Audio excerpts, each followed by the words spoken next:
as far as results go for lead paint cases, what the outcome can be to the client.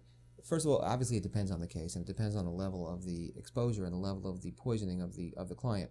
But I will say, particularly in these cases that involve children, the damages tend to be very significant, and the reason for that is because you have a child who, if they have a significant level of exposure, you now have a child who could be as young as 2 years old, or even younger at the time of the exposure, and now they're going to live the rest of their lives with the consequences of that exposure. So you talk about a child who might have cognitive losses for the rest of their life, again, depending on the seriousness of the exposure.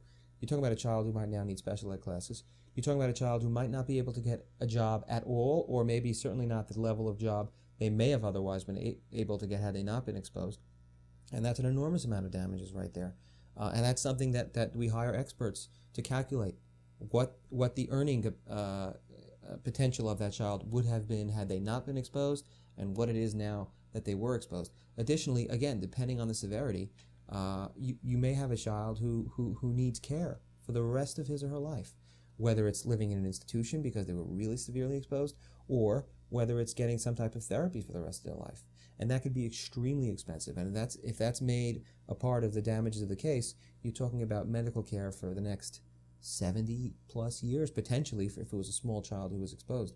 So the damages, again, potentially could be enormous in lead poisoning cases. And again, if the exposure was less severe, then of course the damages would be less too, depending on what the situation is, how much medical care they might need, what the effect of lead poisoning was on that child. So again, it depends on the case. The variance is certainly great, but for the more severe ones, the damages could be very high.